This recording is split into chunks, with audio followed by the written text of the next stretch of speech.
Extracting hydrocarbons hundreds of miles offshore involves containing pressurized, flammable fluids in environments where containment failure results in a catastrophic release of energy. Validating the design of a complex industrial layout requires the calculation of a specific annual probability of failure. Qualitative checklists alone cannot determine if a site is engineered to protect its operators. That calculation is achieved through Quantitative Risk Assessment, or QRA. This video is for educational purposes only. It is not a substitute for professional quantitative risk assessment or engineering services. Always engage qualified experts. QRA is a data-driven methodology. It replaces safety assumptions with precise numerical outputs, allowing engineers to measure the exact likelihood and physical severity of potential accidents. To see how this works in practice, we will run a QRA against a typical high-pressure gas processing unit.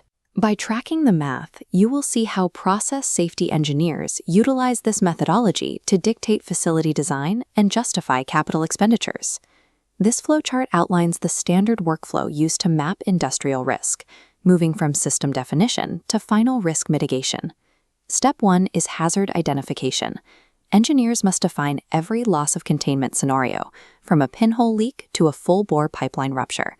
This fault tree maps how basic component failures compound into major top events. Engineers use these logical structures to systematically track the exact pathway from a minor mechanical fault to a system-wide failure. Step 2 requires frequency analysis. We do not guess how often these pipes will break. Analysts pull failure rates from historical, industry-wide statistical databases like OSHA to determine the exact annual probability of a specific leak. Step 3 is consequence modeling.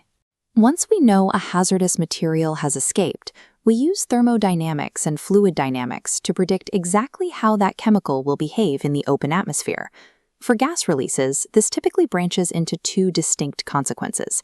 Immediate ignition generates a high-heat jet fire. Delayed ignition allows the gas to mix with oxygen in congested piping, resulting in a destructive vapor cloud explosion. The guidelines outlined in API 752 dictate how we calculate the impact of these events. If an explosion intersects with a populated structure, the resulting blast loads will cause severe structural damage. This framework effectively bridges the gap between historical failure data and physical reality, giving us a baseline to measure the danger. This equation represents the entire assessment. Total risk is calculated as the sum of the frequency of a failure multiplied by its consequence. Applying that formula creates location-specific individual risk, or LSIR. This contour map shows the baseline danger of a physical coordinate. To find the actual danger to personnel, we measure individual risk per annum, adjusting for the exact time a worker spends inside those zones. Measuring the risk to a single operator is necessary, but we also have to account for societal risk, the potential for an incident to impact large groups of workers or the surrounding public simultaneously. This mass casualty graph is the FN curve, plotting the cumulative frequency of an event against projected fatalities. Regulators divide it into three strict zones: the green acceptable region, the red intolerable region, and the yellow space between, known as ALARP. ALARP stands for as low as reasonably practicable. If a facility's risk lands in this yellow zone, engineers must continue implementing safety improvements until the cost of further risk reduction becomes grossly disproportionate to the safety benefit gained. These metrics strip the subjectivity out of facility safety. They form strict mathematical boundaries that an oil and gas operation legally cannot cross. Let's apply this to our gas processing unit. The hazard is a 10-inch pipeline operating at 80 bar of pressure. A 10-inch pipeline at 80 bar ruptures completely, ejecting a massive, high-velocity plume of flammable gas into the congested processing unit. This calculation tree tracks the progression. We calculate the initial release rate, simulate the dispersion of the gas cloud, apply the ignition probability, and map the final consequence. In this scenario, the simulation reveals that the gas finds an ignition source within a congested piping rack, generating a vapor cloud explosion. The software calculates the overpressure and confirms the blast wave intersects directly with the primary control room. When we plot these results, the localized fatalities push the LSIR footprint and the facility's FN curve deeply into the red, intolerable zone. Therefore, this specific facility design cannot be legally approved for construction. To solve this, the QRA mandates physical hardware mitigation.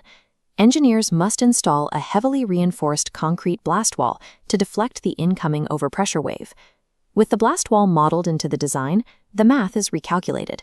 The risk footprint shrinks, pulling the control room back into the green zone and successfully demonstrating ALARP.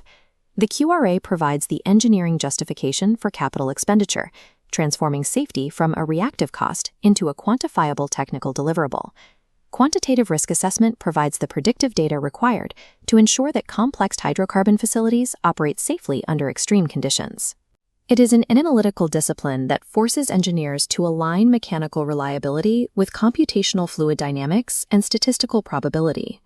Achieving this level of precision requires sophisticated consequence modeling tools to run thousands of Monte Carlo simulations and 3D dispersion models. Do you utilize FAST, Safety, or KFX for risk mapping in your own facilities? Let us know in the comments and suggest which specialized modeling tool we should break down next. Quantitative risk assessment establishes a rigorous mathematical foundation for safety decisions.